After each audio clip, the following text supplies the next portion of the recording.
महापुरुष बाबा साहब अम्बेडकर, ललई पेरियार जैसे महापुरुषों ने हमें इतना समझाया, इसके बाद भी हम पाखंड में लीन हैं। साथियों, भगवान में इतनी शक्ति होती तो आज साधु संत संसद में नहीं जाते, लेकिन हमारे बच्चों को समझ में नहीं आ रहा है।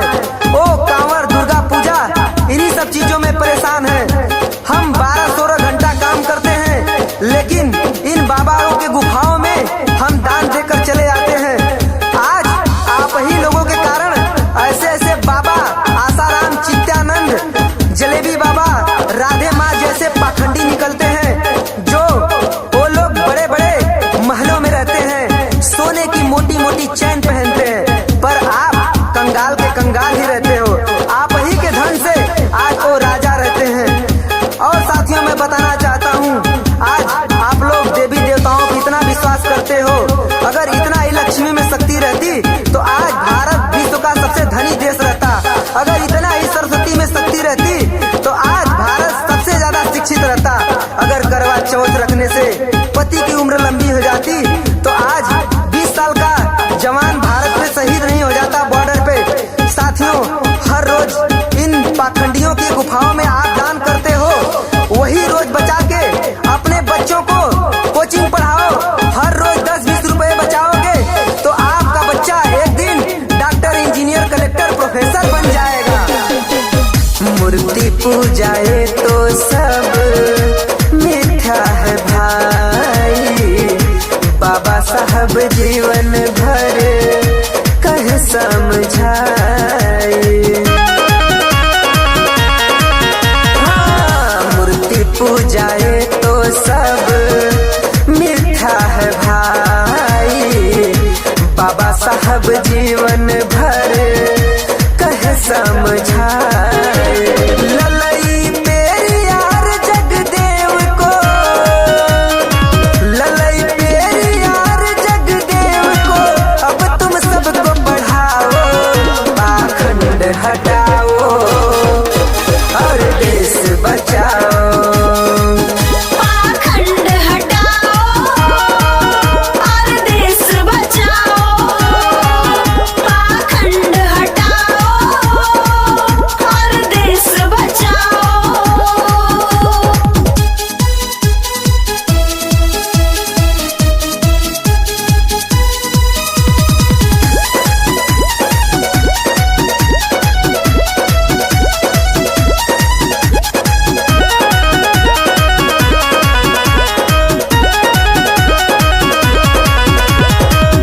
मैं बताना चाहता हूँ कि जो भगवान अपनी खुद रक्षा नहीं कर सकता, जो अपना दीपक खुद नहीं जला सकता, वो क्या आपकी रक्षा करेगा।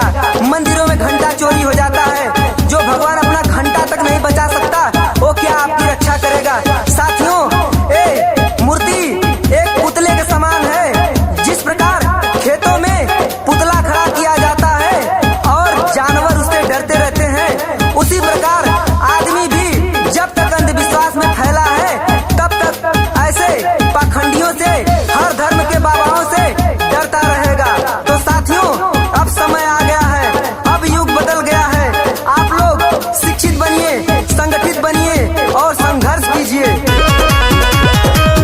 झूठा इतिहास में है हमको फंसाया, अभी तक गुलाम हो तुम, समझ में न आया। हाँ, झूठा इतिहास में है हमको फंसाया, अभी तक गुलाम हूँ मैं, समझ में न आया। किसी के बाप में हिम्मत है तो, किसी के बाप में हिम्मत है तो सिद्ध करके दिखाओ, पाखंड हटाओ और देश बचाओ। पाखंड हटाओ और देश बचाओ,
भगवान है। हो सबकी जो रक्षा करे वही भगवान है। भारत का सबसे प्यारा सच्चा संविधान है। इनके साथ न धोखा करो तुम, इनके साथ न धोखा करो तुम, सच्चाई न छिपाओ, पाखंड हटाओ और देश बचाओ। पाखंड हटाओ और देश बचाओ। पाखंड हटाओ और देश बचाओ।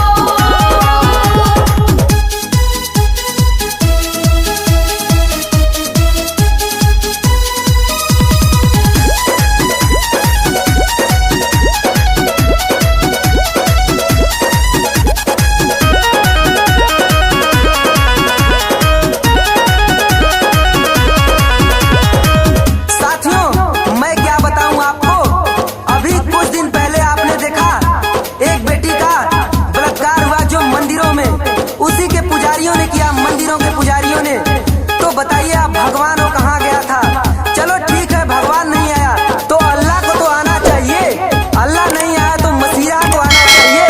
साथियों वो मुसलमान की बच्ची थी, हिंदू का भगवान 33 करोड़ में अगर दम नहीं है तो अल्लाह को तो बचाना चाहिए। साथियों मैं सच्ची बात बताना चाहता हूँ, किसी के पास कोई पावर नहीं है, जो भी पावर है शक्ति है इंसान के पास है। साथियों अगर किसी को डर है तो संविधान से, एक भारत के कानून से निर्दोषों की हत्या हो जाता है तो कहाँ भगवान चला जाता है? जब इतने शक्तिशाली राम रहीम थे तो कैसे भारत गुलाम हो गया? आप लोग हमारा खुल के सपोर्ट कीजिए, आपका ये सहयोग कभी भी व्यर्थ होने नहीं दूंगा। मैं देश को एक अलग इतिहास बना के दिखाऊंगा। लूटी जब बेटी की इज्जत आए नाही राम रे, देश जब गुलाम था ना आए रहमान रे। हाँ लूटी जब बेटी की इज्जत आए नाही राम रे, देश जब गुलाम था ना